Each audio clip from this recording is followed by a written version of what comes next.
Hi everyone and welcome to my channel. So today I have my first Q&A video on my channel. I asked you guys over on Twitter and Instagram. If you guys don't follow me, I will link those on the screen now. Please go ahead and follow me. I post lots of nice pictures on Instagram and I do post quite a bit on Insta stories. So if you want to know what I'm getting up to when I'm not doing videos, then go and join me on Instagram. But yeah, I asked all of you what you would like to know, to ask me questions, and you guys did. And I'm gonna go through all of them. So without further ado, let's get started because there's quite a few to get through. But before that, don't forget to hit the subscribe button. I upload twice a week and I would love to have you back on the channel. Okay, so we're gonna jump straight into this. I'm gonna go through all the questions you guys asked me. Some were repeated, so I'm going to try and club it all into one and just answer it once. But for the most part, I'll be inserting down below the questions so you guys can see it. So we're going to get started.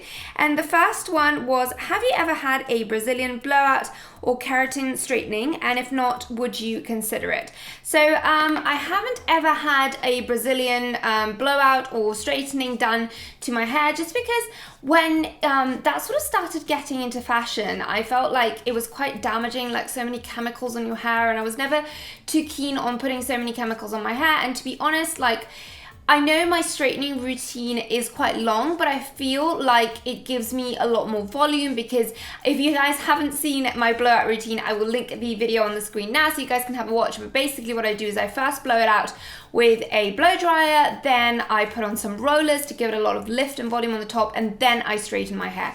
And I feel like even if I had the Brazilian blowout, it can end up looking pretty flat. I've had friends who've had it done and it can look really kind of poker straight, and that's not the kind of look I go for. So that's why I'd never had it done till now. But I do have to say that I saw Lydia Elise Millen, I will link her down below. She goes to the same salon that I do, Michael John, and I saw that she got a treatment done by the lovely Dane, which was a Keraplex treatment. So it's a mix between keratin, which is supposed to kind of be really nourishing for your hair and really good at making your hair stronger and shinier, together with a sort of Olaplex treatment, which again is kind of a rebonding treatment, which is great for color treated hair, and my hair is obviously bleached because I've had balayage done. So this treatment seemed amazing, and I spoke to Dane about it when I was in the salon to get my blow dry done yesterday, and actually he said that basically what it is that it doesn't leave your hair poker straight. It would sort of relax it a little bit, but you can kind of regulate that, and it would leave my hair looking as if my hair was naturally straight. So probably I would be able to skip the step of blowing it out with a round brush, and I would just be able to kind of blow dry it normally with a blow dryer, or just like kind of let it air dry, then put on the rollers to give it lift, and then straighten it if I want it super sleek and smooth. But I've seen how it looks on Lydia's hair and it looks amazing, so I am considering getting that done. Probably for the summer when I'm going to go away to the beach or on holiday or something, just because it is quite a pain, you know, when you're on holiday and you're kind of wetting your hair every day to have to blow dry and straighten it, and I hate how it looks if I don't do anything to it, especially now that it's colored. My hair's naturally pretty curly, but now that it's kind of colored, it just kind of looks frizzy and horrible. So yeah, a very long-winded answer, but yeah, I am considering it, although it would be that particular Keraplex treatment. Okay, the next question is from somebody who asked 3 questions, and it's, what is your job outside YouTube? So I used to work in investment banking before, but now my job outside YouTube is a consultancy sort of job, I would say. I work as a independent consultant for social media and marketing for independent clients, and I work from home. The next question is, do you have any kids or plan on having any? I don't have any kids just as of now, but we are planning hopefully soon to have a baby, but it's just like life is really busy at the moment, so we're trying to kind of slow it down a little bit before we decide to have any kids.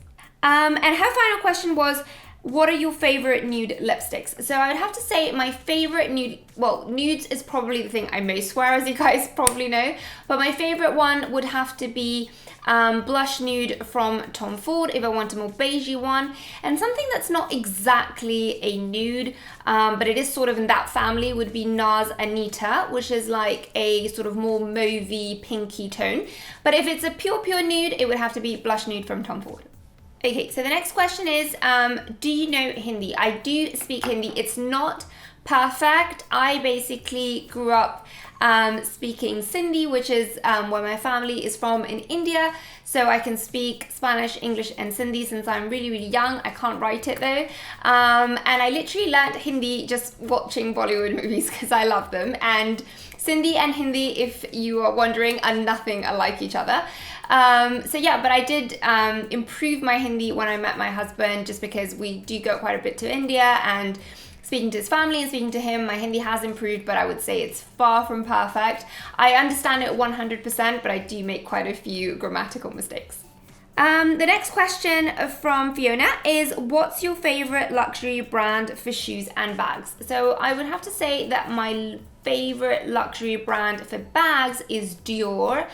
And my favorite luxury brand for shoes used to be Dior, but I have to say now it's probably ACCESORIES. I really like their shoes because not only are they really beautiful, I love their designs and I love everything, like their heels, their flats, but they're also very, very comfortable. They're the first heels that I've actually found I can actually walk in for more than like just 10 minutes. So I absolutely love them. The next question is from Annie Rose, and she basically wrote quite a long message to me, but it was, she said, I envy your lipstick collection, so thank you very much. The red one you wore for the Madrid haul was spectacular. By the way, if you guys don't know what I'm talking about, I'll link that video here because there's a tutorial on that look, and I absolutely love that lipstick. It's from Maybelline, it's the color Lani. So basically she asked me that she was eyeing up a shirt dress from Ritu Kumar, which is a Indian designer, but she's lost in ways to style it, and she said it's a little bit on the shorter side and she would want to wear it to church. So she wanted ideas on how she could style it and, you know, still make it appropriate in a bit more of a modest way. So I would say, you know, shirt dresses are fantastic, and if you want to dress it up more modestly and you want to wear it, for example, to go to church, I would say you could definitely pair it with trousers. I am going to be doing a video all about styling shirt dresses, so stay tuned for that. But in the meantime, I just thought I'd give you a few ideas. You can definitely leave your shirt dress open. If it does have like a sash or a belt, I would say remove that, but you can leave it open, and underneath you can wear like a camisole or a sort of t-shirt. I would say a camisole or a blousey kind of look would look better if you're kind of dressing it up a little bit formally, and underneath you could wear either kind of trousers or jeans, and you could wear it more of sort of like a jacket slash sort of trench coat, something like that. I think that looks really, really cool, and it would definitely make it appropriate, you know, if you want to cover your legs because the dress is a little bit shorter. Okay, the next question is from Sunaina, and it was basically not a question for this video, but I hadn't answered it, so I thought I would kind of stick it into this one as well. And she asked about concealer. She said she was trying to use concealer to cover up dark circles. She was doing it with foundation and it wasn't really cutting it for her. So my suggestion would be to use something that is pretty full coverage. I love the Tarte one. It doesn't look cakey, but it's really full coverage. And it's a liquid concealer, so it's pretty easy to blend. And I would say just dot it on the areas where you have the darkness. So I would say around here probably, either on top of foundation or just on top of moisturizer, depends on how much coverage you want for the rest of your face. And then I would say avoid using a sponge or a brush, just literally blend it in with your finger, like keep tapping on it, don't drag it, just tap on it and keep tapping until it's fully blended, and just, you know, blend it around the edges as well, just so that it kind of looks seamless with the rest of your skin, and that should do the job for you, so I hope that helps. Okay, so the next question is from, I think Priya is her name. She was asking me about, you know, how I get ready for the day, and how do I kind of go on about my day and how I get ready for it. So I would say I've done a makeup routine, a daily makeup routine on the channel, so I will link that video so that you can go ahead and watch it. And I know a lot of people, you know, said that it seemed like a really, really long makeup routine to do every day and a lot of products, but to be fair, because I work from home, I don't wear makeup on a daily basis. I only wear makeup if I'm going for a meeting, or if I'm going to be going out and meeting friends or doing something like that, then I would wear makeup. But to sit at home and work, I don't wear any makeup. And if I'm just kind of running errands in terms of, I don't know, going to the dry cleaners or grocery shopping, I literally go barefaced, zero makeup. So I don't wear makeup on a daily basis, but when I did work in an office, that was sort of the routine I did every day. I don't wash my hair every day because I only wash it kind of twice a week, and I do my long-winded blowout, or I go to the salon to get a blowout. So literally what I do is just kind of straight blow out my fringe to straighten it on a daily basis, and then a little bit of back combing and teasing my hair here at the crown just to give it a bit of lift and volume. If it's feeling a little bit dirty, I'll apply a little bit of dry shampoo. And yeah, and then I'm pretty quick at picking up my outfits because I don't really, that's not something I spend a lot of time on. My clothes are kind of very neutral, so I feel like most things pair up very nicely one with another. So that is something that I'm usually pretty quick at. First I decide my clothes, then my shoes, and then I just go on about my day. If you want to know a bit more of a daily routine, I have done some daily vlogs. I will link those on the screen, but if you have any specific questions, do let me know in the comments below, and I can answer them in another video. But usually what I do on a regular basis is in the morning, I literally just do my skincare routine. There's a video on that as well. And have my breakfast and just get down to work, and then probably at around 1ish I'll stop and I'll take a shower, and I just find I'm most productive, you know, as soon as I get up, if I just start to work. So that's why I don't like to waste time in the mornings doing other stuff. But then at sort of 1ish I'll stop, I'll take a shower, I will clean my house, tidy it up for about an hour and a half, have my lunch, and then I'll continue working. And I usually work quite late. I wake up at around sort of 7:30 in the morning, and I usually work till about 9 o'clock, which is when my husband comes back from work. Okay, the next question is from SZ Bar. I'm not quite sure how you say that. Sorry if I'm not saying your name right. But she said, current or all-time favorite perfumes. She would like to see a separate video on fragrances. Thanks for the suggestion. And she said, I love how honest and true your channel is. Thank you very much. So basically, my favorite fragrance, I would have to say, is probably the Coco Chanel one, although I have to say that's been my long-term favorite fragrance. But I have to say that right now, actually, my favorite fragrance is the Portofino from Tom Ford, from their like those limited edition ones. They have the ones in the little blue bottle. I love that fragrance. It smells amazing. It's so fresh, very citrusy. I don't really like very floral scents. I tend to go more for kind of very fresh, citrusy scents, and I like something that can be usually quite unisex. I don't like very girly scents either, or something that's kind of very heavy. I like kind of very fresh scents. I'm not very good at describing fragrances, which is why I've not done a video before, but some of my favorite ones, apart from that one, which is really pricey, would be the Coco Chanel. I also really like the ones by Armani. I used to have the, I think it was the Armani Night. I don't know if that's the name anymore. I don't even know they do it anymore, but if they do, I will link it down below. But that one was amazing, and I used that one for years. I used to use it daytime and nighttime. Again, it was quite a kind of heady scent, but not kind of in a fruity, sweet sort of way. And then I also really like the fragrance by Chloe. I think it's called C by Chloe. And the Bulgari fragrances are also amazing. They smell really, really good. Next question is from Gemma, and she's saying, who are your style and beauty icons? I would have to say, in terms of like, I know everyone says like their mum, and definitely my mum has influenced my style, and she was probably my first beauty icon, and I know it sounds very cliche, but she probably was. My mum is always very well put together and very ready, and I think she definitely passed that on to me, although I failed to be as kind of poised and perfect looking as her every day. But yeah, she definitely was probably my first beauty and style icon. But if I have to say somebody who's like, you know, a celebrity, I would definitely say Olivia Palermo without a question. I absolutely love her style. She definitely was the one who inspired me to kind of experiment a little bit more with fashion.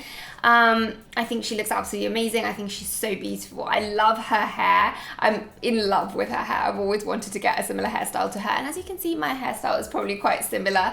But yeah, I really like her. Recently, I feel like she's gone very sort of edgy, and that's sort of not so me, but her more classic looks, I really, really love. And if I had to go for like an old style icon, I would definitely say Audrey Hepburn. I think she was amazing, so beautiful, so poised, so dainty. I thought she was definitely an amazing looking lady. And yeah, I just thought she always looked very put together, and I really like that about her. Next question is from Priya again, and is what is your favorite night repair serum and day serum? So my favorite day serum would have to be the ones from Clarins. I think it's called the V Facial Shape Serum. I've spoken about this one in my daily skincare routine, and I absolutely love this one. It's a depuffing serum, and it works so well just because my face can get quite puffy around here, and it retains a lot of liquid, and this one definitely helps to drain all that liquid out. And it just kind of depuffs all areas of your face. So I love using it in the morning. I feel like it makes me look a lot fresher. And for evening, I would have to say that the Advanced Night Repair Serum is really, really good. I've been using that for a long time, but I have to say because my skin is sort of acne prone, I can't use it all the time because it is quite rich on the skin. But I really love the Clarins face oil, which some people I know use as a serum. I use it more of as a moisturizer, but that one is amazing. The Blue Orchid Clarins oil. I feel like it really balances my skin out. If it's breaking out, it sort of helps with the breakouts, and if it's dry and dehydrated, it helps with the flakiness. So it's absolutely amazing for all skin types, especially if you have dehydrated skin. Okay, so the next question is from Coffee Tea Coco, and she asks, where do you get your style ideas and how are you liking the length of your hair? So I say my styling ideas are sort of inspired by a lot of different things, by just people I see every day out and about on the street that I like their style, definitely by Olivia Palermo, my style icon. I follow her actively on like social media and on magazines. I also love to read like magazines, especially when I'm at the salon, and I love to kind of browse through them, and that gives me ideas. And then obviously I follow a lot of fashion bloggers. Some of my favorites are Chriselle Lim and In The Fro. Victoria is amazing. I will link those down below. They have YouTube channels as well, and they're absolutely amazing. And yeah, I actively follow them on social media, and you know, they definitely inspire me and give me ideas. And then I also follow some accounts which do kind of a variety of vloggers, and they post outfit ideas. And yeah, I definitely say I would get inspired by those as well. Although I always feel like, even though I can get inspiration from a lot of different places, I always adapt things to fit my own style. The next question is from Priya, and she asks, how did you find the courage to leave a well-paid job, to follow your passion, and do you have any regrets? So actually this was all a bit by chance. When I was working in banking, it was definitely a stable job, well paid, but we decided to have a big Indian wedding, and we decided to have it in Spain, which is where I'm originally from, and I wanted to spend a bit of time with family. I actually left home when I was 18 and I moved here to the UK, and I really wanted to spend a bit more time with my family before I got married. And you know, I was going to live away from my family in London, so I really wanted to spend a good quality year with my family. And so I decided to quit my job at that point and take a bit of a break. I'd never taken a sabbatical. I never took any time off between kind of uni and work, or between work and uni. I'd never taken any time off. So I decided to take a bit of a sabbatical. It wasn't a whole year. It was, I think, about 9 months.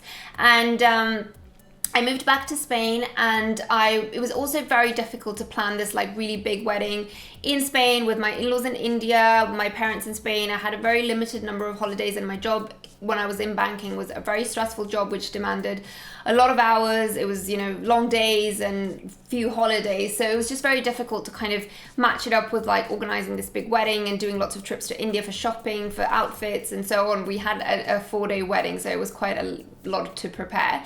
So I decided to take some time off and enjoy this time with my family, moved back, and then when I came back, I kind of had the option to go back to my job, but because I'd actually paused, the idea of a blog and a YouTube channel had always been at the back of my mind. And I'd done kind of a bit of like social media work and marketing when I was in the bank. That was kind of part of my role there, because I worked in HR. And yeah, my husband was like, you know, why don't you take this opportunity, you know, try it out. There's nothing to lose. You can always go back to your old job if you hate it. So I decided at that point to, you know, start this kind of freelance consulting company. And then I also decided to start the blog and the YouTube channel. And yeah, I really liked it. It was, I have to say, definitely at the beginning, it was lonely because, you know, this is long days working by yourself most of the time. So I did say I missed my colleagues at the very beginning, but now I've sort of gotten used to it. And although I do miss working in an office and having colleagues sometimes, I've kind of fallen into a routine and I really enjoy it now. The second part of the question was, do you have any regrets? And I would say, no, I don't. I really enjoy what I'm doing right now.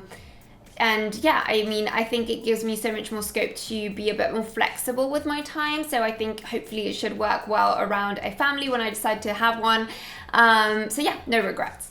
Okay, another question I had was on YouTube actually, and it was about how to style an orange blazer from Hobbs. So I would say my suggestion to style something like an orange blazer, which is something that's definitely a pop of color, very vibrant. I think it's a great color now that spring is coming up. But I would say, you know, what I would do if you are not a person who usually wears a lot of color, like I am not a person who wears a lot of color, is I would pair this up with neutrals. I think it would look amazing with like an all white outfit, like a dress, or like a white top and palazzo trousers. I think it could look amazing. If you want to wear it for evening, you can definitely style it with an all black outfit as well. And I think it could also really work well with neutrals, like for example with a grey or a beige. If you want to wear it to the office, maybe like a pair of like tapered trousers in a grey or a beige and a white top with the blazer, it could look really nice, or even a white or cream blouse underneath, and a pair of jeans. So I would say leave the rest of your outfit pretty neutral, and let the jacket be the focal point in that vibrant color. Okay, a lot of you asked me about nails, so I've just clubbed all the questions into one. Today actually I have red nails, which is a bit rare for me, but usually I always have nude nails, and the reason why I don't talk about my nails that much is because I always have the same color and I always do the same. So I get my nails done weekly at a salon called Marcella's, which is in High Street, Kensington. I will link their details down below. They're amazing. They are a bunch of South American ladies which do amazing nails. They're so highly skilled. And my manicurist for the last 10 years has been Josefa, which she's lovely. She knows me so well. I'm really fussy about my nails. I'm very particular about the shape, and my nails are actually really uneven. Like the white part of my nails is really different on every single nail, so it's very difficult to make them all look the same because you need to measure them from the back to make sure they're all the same length. And I'm very finicky about nails. They need to be exactly the same length and exactly the same shape. So she totally gets me. She knows I'm fussy, but I just don't have to say anything to her anymore. She totally knows what I want. And for me, that's so relaxing, just having to go there and put my hands and let her, you know, do her thing. She's really, really good, really meticulous. I actually cut my cuticles and I actually get a lot of cuticle growth, but I like them very kind of neat and tidy. And my nails are quite small, so I feel that if I don't cut the cuticles, they look even smaller. So yeah, that's what I get done every week. I shape them in a square shape, but I do round off the edges a little bit. And the color I use is SE Couture, because that's like their long lasting range, but it's really, really good if you have sensitive nails. Mine dry out really quickly, and this doesn't dry them out at all. And the color I use is Lace Me Up. So some of my favorite colors, other than that one, is the Vinilux Naked Naivete, and they have that one in shellac as well, and I get shellac done when I'm going away on holiday so that they don't chip. And another one is Essie Ballet Slippers in their normal polish range that's not kind of their gel polish. Another question was makeup products that I cannot live without, and I would have to say my most used makeup product would be concealer. That's the one product that, you know, if I had to take one on a desert island, that's the product I would take. And I would have to say at the moment my favorite is Tarte, but my Clé de Peau concealer is a long-term favorite. I think that and contour would probably be my two favorite products, and if I had to choose a third one, mascara. For contour, I would say I would go with the cream contour from Charlotte Tilbury, the Hollywood Contour Wand, and my third one would be mascara, and I think Better Than Sex mascara would be my choice. And if I had to choose a tool, it would be the Beauty Blender. Those are the 4 products that I cannot live without. Another question I get asked a lot is about my husband. There's lots of questions about him. Who is he? What does he do? So his name is Karan. The reason why he's not on many of my vlogs is because he doesn't really like being on camera all that much. He's quite a private person, and yeah, he just doesn't enjoy it very much. So he kind of stays away from this part of my life, but you guys must have seen him in some of my vlogs. He's lingering around in the background sometimes. So he works in investment banking. He's a trader, and yeah, we have been together for quite a while now. Another question I get asked a lot is how tall are you? And in a lot of my fashion videos, there's lots of questions about my dress size and my shoe size and all of that. So you guys can style your stuff as well. So I am 166 centimeters tall. I think that's 5'6". I'm not 100% sure, but I think that's what it is. I'm not very good with my feet and my inches. I'm usually a dress size extra small or a UK size 6, and my shoe size is a European size 37. And finally, a lot of questions about my blog, so I will be doing a video all about it very, very soon. So yeah, I hope you guys enjoy it. Okay guys, well that was everything from me. Do let me know in the comments below if you have any more questions. You can Instagram me, you can ask me down below, and if there are enough, I will do another Q&A video. I hope you enjoyed this one. Thank you so much for watching. Don't forget to subscribe, and I will see you in my next one. Bye!